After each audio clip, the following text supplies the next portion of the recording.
Halo, Assalamualaikum warahmatullahi wabarakatuh. Selamat pagi, selamat siang, selamat malam, salam sejahtera teman-teman semua. Apa kabar Anda semua hari ini? Semoga dalam keadaan sehat selalu dan senantiasa produktif berkarya dari hari ke hari. Seperti biasa di pertemuan ketujuh ini kembali lagi bersama saya sebagai dosen pengampu mata kuliah riset periklanan Robikal Muntaha Meliala. Pada pertemuan 7 ini saya akan menjelaskan materi tentang riset situasi pasar yang akan menjadi proyek pengganti nilai ujian tengah semester Anda, di mana harus dikerjakan secara individu. Baik teman-teman, saya sudah kemukakan tentang clue pengerjaan riset situasi pasar ini dari pertemuan pertama, dan saya sudah memberikan contoh beberapa laporan dari senior kamu di WhatsApp group, sehingga semoga memudahkan Anda untuk mengerjakannya pada pertemuan 7 ini. Akan dikumpulkan pada pertemuan 8 ya. Yang namanya riset itu apa, dan apa sih analisa riset pasar itu? Yang namanya analisa itu artinya adalah mencermati atau mengamati sesuatu objek dengan cara menguraikan unsur-unsur pembentuknya dan penyusunnya untuk dikaji lebih lanjut. Sesuatu objek adalah produk atau data calon pelanggan berupa perilaku, keinginan, dan lain-lain yang berhubungan dengan produk dan layanan. Ingat, tema yang diangkat pada semester ini adalah produk otomotif. Jadi, Anda harus memilih salah satu merek produk otomotif. Tidak boleh untuk memilih merek produk yang tidak berkaitan dengan otomotif. Lalu yang dimaksud dengan riset itu artinya apa? Upaya penyelidikan, upaya ingin mencari tahu, upaya menyelesaikan suatu persoalan atau masalah yang dilakukan secara aktif, teliti, tekun, dan sistematis. Ingat ya, namanya riset itu sistematis. Yang tujuannya untuk menemukan, menginterpretasikan atau menafsirkan dan merevisi atau menelaah yang baik dan yang buruk dari data atau informasi yang ada. Nah, yang dimaksud dengan investigasi ini sendiri adalah upaya penyelidikan atau pengusutan, pencarian, pemeriksaan, dan pengumpulan data, informasi, dan temuan lainnya untuk mengetahui atau membuktikan kebenaran atau bahkan kesalahan sebuah informasi yang kemudian menyajikan kesimpulan atas rangkaian temuan dan susunan kejadian penyelidikan, pengusutan, pencarian, pemeriksaan, dan pengumpulan data, informasi, dan temuan lainnya untuk mengetahui atau membuktikan kebenaran atau bahkan kesalahan sebuah informasi yang kemudian menyajikan kesimpulan atas rangkaian temuan dan susunan kejadian. Itu versi lengkapnya. Jadi versi singkat yang namanya riset itu adalah upaya penyelidikan, upaya ingin mencari tahu, kemudian upaya untuk menemukan jawaban dari pokok permasalahan atau rumusan masalah yang sudah ditentukan peneliti sebelumnya secara aktif, tekun, teliti, dan sistematis.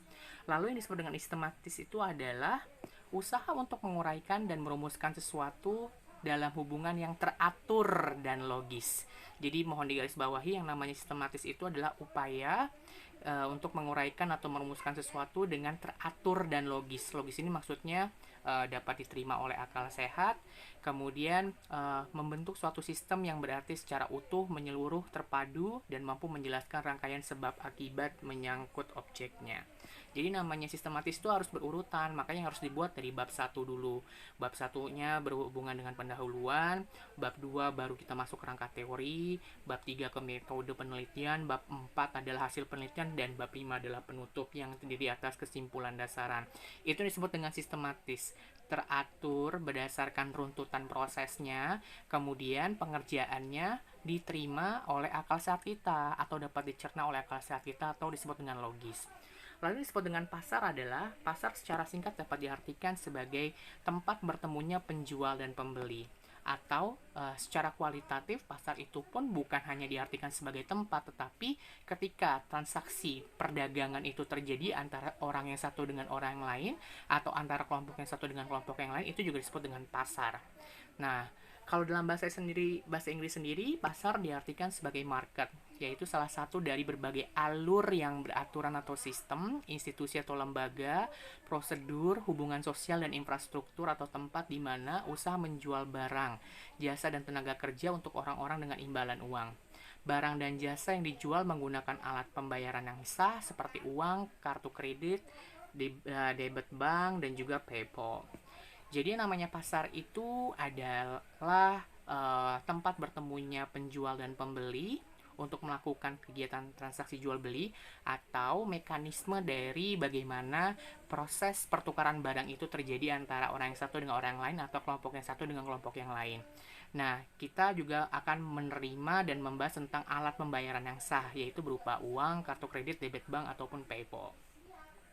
Jadi yang disebut dengan analisa riset pasar adalah suatu rancangan pengumpulan, analisis, dan pelaporan data dan temuan secara sistematis yang relevan dengan situasi pemasaran tertentu. Jenis-jenis pasar yang dihadapi para pemasar atau perusahaan dengan menyajikan data hasil riset dengan maksud untuk dasar pengambilan keputusan pemasaran. Ada kalanya nanti kamu sebagai pengiklan atau produsen harus mengetahui kira-kira di tempat manakah saya harus menjual barang saya dengan tepat. Lalu dengan membandrol harga berapa barang saya ini dengan tempat. Kemudian strategi promosi apa yang perlu saya selenggarakan untuk membuat barang dagangan saya laris. Kemudian di mana saya harus distribusikan barang-barang ini. Nah, ini semua yang disebut dengan analisa riset pasar. Berarti yang tidak jauh-jauh dari rumus 4P sebelumnya yang disebut dengan konsep marketing kuno ya. Ada produk, ada place, ada price, dan promotion. Itu disebut dengan analisa riset pasar. Jadi kalau ngomongin analisa riset pasar, berarti suatu rancangan pengumpulan, analisis, dan pelaporan data temuan secara sistematis yang berhubungan dengan 4P tadi. Produk, price, place, dan promotion. Produknya apa sih namanya? Lalu bagaimana harganya? Kemudian bagaimana dengan tempat penjualan atau distribusinya? Dan bagaimana strategi promosinya? Hal-hal yang berkenaan itu kamu lakukan, itu disebutnya dengan analisa riset pasar. Nah, dari pengertian analisa riset pasar di atas, maka perlakuan riset pasar harus dilakukan dengan tahap-tahap sebagai berikut. Harus ada rancangannya, makanya ada proposalnya dulu, yaitu merancang dan mendefinisikan masalah dan sasaran riset. Contohnya sudah saya berikan di WhatsApp group dan juga di MyBase, Anda bisa pelajari. Kemudian mengembangkan rencana risetnya, berawal dari rumusan masalah yang Anda tanyakan, kemudian pengumpulan data atau informasinya, kemudian baru proses ke analisis data informasi yang sudah diperoleh. Dan pelaporan, berarti kalau tadi proposal hanya 3 bab, berarti pelaporan sampai konsep 5 bab, yaitu sampai bab penutup. Yang gimana dalam hasil penelitian atau pembahasan di bab 4, Anda sebagai peneliti menyajikan hasil dari riset pasar, temuan-temuan dari hasil riset pasar. Nah, informasi dari hasil laporan Anda digunakan sebagai dasar untuk mengambil keputusan pengiklan atau produsen nanti. Nah, jenis-jenis riset pasar itu secara garis besar ada dibagi dua. Ada yang disebut dengan riset primer. Riset primer adalah pengumpulan data pasar yang sesuai dengan kondisi terkini dan dilakukan tepat pada pembeli ditargetkan. Sementara riset sekunder adalah pengumpulan data pasar yang terlambat dari kondisi saat ini dan dilakukan dalam skala yang lebih luas oleh pihak ketiga. Untuk proyek ujian tengah semester ini, Anda dituntut untuk melakukan riset primer. Makanya Anda harus membuat kuesioner. Kuesioner itu harus dibagikan setelah saya ACC kepada target halayak yang sudah Anda tentukan. Dan juga pokok bahasan dari produk yang sudah Anda pilih masing-masing. Nah, laporan nanti Anda boleh lengkapi dengan riset sekunder yang ada. Riset sekunder yang ada di sini adalah riset dari peneliti terdahulu yang mungkin berkaitan dengan produk otomotif yang sedang Anda kerjakan sekarang. Itu disebut dengan riset sekunder.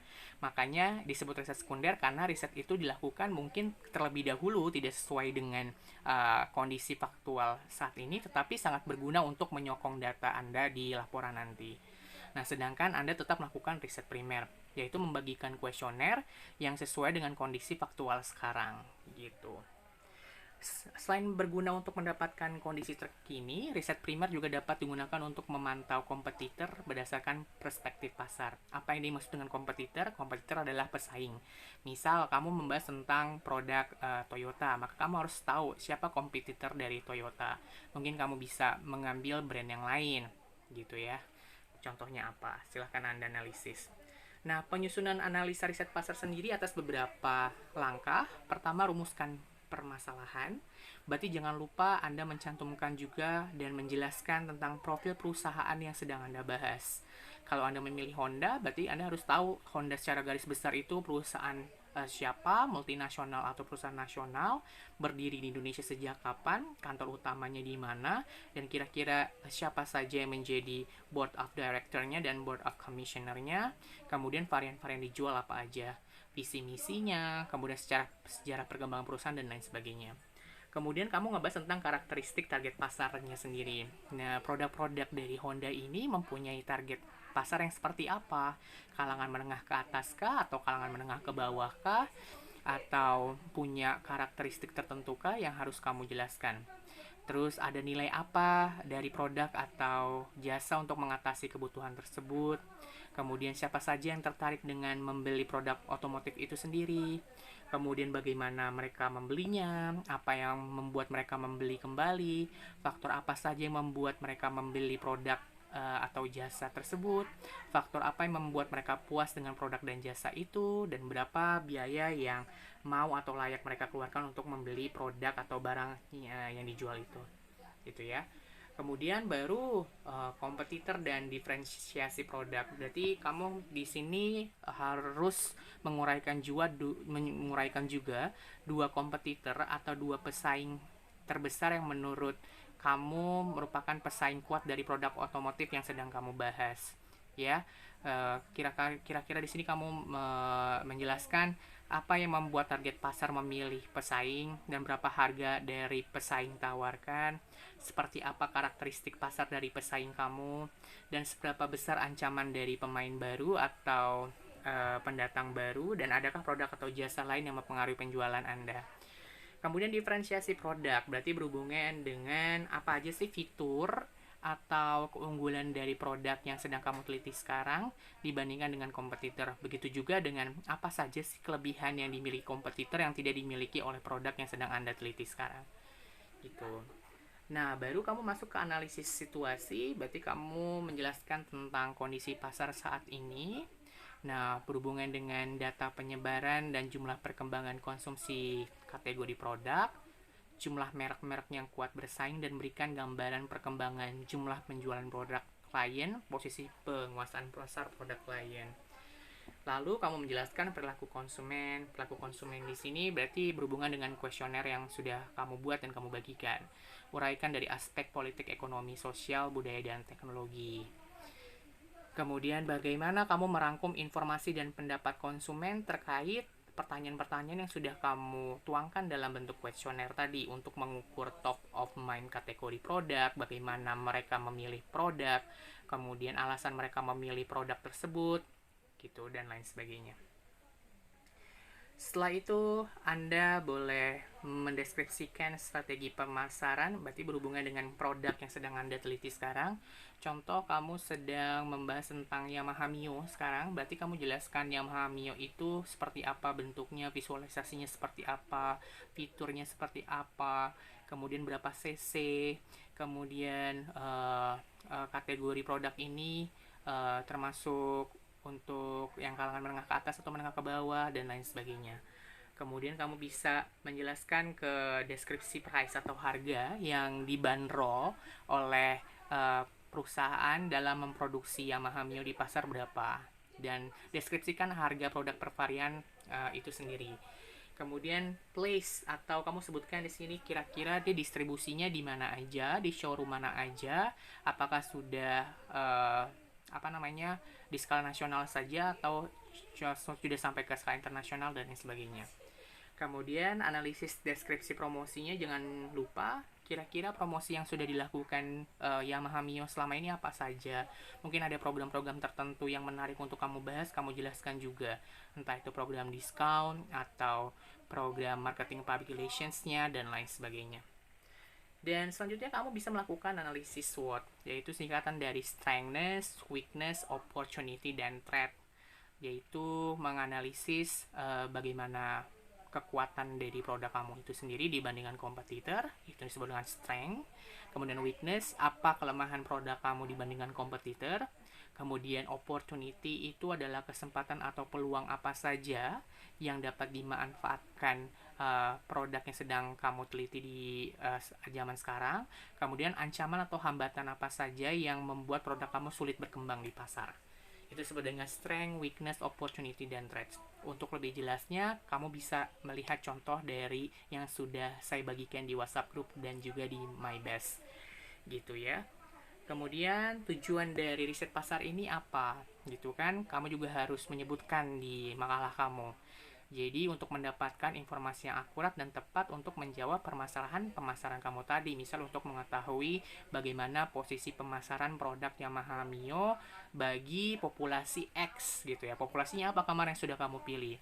Bisa misalnya komunitas driver online di Depok atau komunitas anak SMK di Jakarta dan lain sebagainya. Ya, kemudian pengumpulan data riset pasar sendiri yang sebenarnya sudah saya jelaskan di pertemuan sebelumnya ya, yang dapat kamu lakukan dengan beberapa pilihan. Ada yang disebut dengan focus group discussion atau wawancara, wawancara baik secara langsung bertemu fisik maupun lewat virtual media, lewat telepon, chatting, dan juga Zoom conference. Juga ada observasi. Observasi sini berarti berhubungan dengan pembagian kuesioner yang sudah kamu buat kepada responden, dapat dilakukan juga bertemu secara fisik maupun lewat Google Form. Kemudian inilah kira-kira contoh pertanyaan ketika kamu memilih FGD atau wawancara sebagai salah satu instrumen pengumpulan data. Apakah Anda selalu menggunakan produk X? Bisa dipilih jawabannya atau tidak. Kemudian mengapa Anda menggunakan produk tersebut? Dibiarkan dengan terbuka responden menjawabnya, bukan pertanyaan tertutup. Kemudian apa yang Anda harapkan setelah menggunakan produk tersebut? Di mana Anda membeli atau mendapatkan produk tersebut? Dan dari mana Anda mendapatkan informasi tentang produk ini dan lain sebagainya. Kemudian observasi juga bisa kamu lakukan secara langsung. Contoh misalnya kamu mengunjungi showroom tertentu yang mungkin terdekat dari rumah, kamu dapat mengambil sampel 10 pengunjung yang hadir di situ. Kemudian kamu bisa meminta izin kepada mereka baik-baik untuk melakukan pembagian kuesioner. Kemudian kamu bisa isi dengan data checklist untuk mengamati bagaimana karakter pengunjung, misalnya rapi atau tidak penampilan dari pengunjung yang datang, kemudian respon pengunjung sendiri ketika melihat maksudnya ketika datang ke toko dia menggunakan transportasi apa, kendaraan umum, mobil atau motor, dan kamu bisa amati berapa jumlah pengunjung yang datang ke showroom tertentu dan bagaimana pelayanan dari showroom itu dan lain sebagainya. Dan seperti biasa yang sudah saya bilang, kuesioner ini menjadi instrumen pengumpulan data kamu yang utama karena nanti laporan kamu dibentuk dalam kuantitatif atau hasil laporannya berupa angka atau statistik. Dan inilah salah satu contoh kuesioner yang sudah dibuatkan juga oleh tim konsorsium dan sudah kita bahas kemarin di pertemuan ke-6. Bagi teman-teman yang sudah mendapatkan persetujuan atau ACC dari saya, silakan membagikan kuesioner ke responden dan silakan fokus untuk membuat laporan riset situasi pasar ya. Nah, bisa dibaca sendiri kira-kira apa pertanyaannya dan saya yakin Anda sudah membuatnya juga karena saya sudah menginstruksikannya dari pertemuan keempat ya, tentang membuat kuesioner. Oke, ini kira-kira yang menjadi pertanyaannya. Nah, sekarang bagaimana sistematika dari laporan riset situasi pasar ini? Kita lihat di bab 1 pendahuluan terdiri atas beberapa subbab. Subbab pertama adalah latar belakang yang menjelaskan mengapa kamu memilih produk itu dibandingkan produk yang lain dan apa keunikan dari populasi yang kamu pilih dibandingkan populasi yang lain. Kemudian tujuan riset pemasaran sendiri apa? Jadi kamu bisa menjawab sesuai dengan rumusan masalah yang kamu teliti. Bisa dibuat secara general aja, misalnya untuk mengetahui posisi pemasaran produk misalnya Yamaha Mio bagi komunitas misalnya apa yang menjadi populasi kamu, komunitas driver online Depok atau Jakarta Selatan, atau misalnya bagi SMK 357 Jakarta atau dan lain sebagainya. Kemudian jangan lupa perumusan masalah dibuat. Perumusan masalah juga sudah saya berikan contohnya di laporan yang saya sudah bagikan di WhatsApp group. Biasanya diawali dengan kata bagaimana atau sejauh mana. Kalau penelitian kuantitatif biasanya diawali dengan kata sejauh mana. Misalnya sejauh mana posisi pemasaran produk Yamaha Mio terhadap misalnya warga Depok gitu, atau misal terhadap komunitas Grab online Jakarta Selatan dan lain sebagainya. Kemudian metode riset jangan lupa dijelaskan di bab 3, berarti Anda menjelaskan tentang data primer yang Anda buat, yaitu kuesioner dan data sekunder yang Anda peroleh, ya bisa diambil dari studi literatur atau buku riset periklanan dan juga jurnal-jurnal ilmiah yang sudah Anda kumpulkan. Kemudian, nah kamu jelaskan tentang pengambilan sampel ya.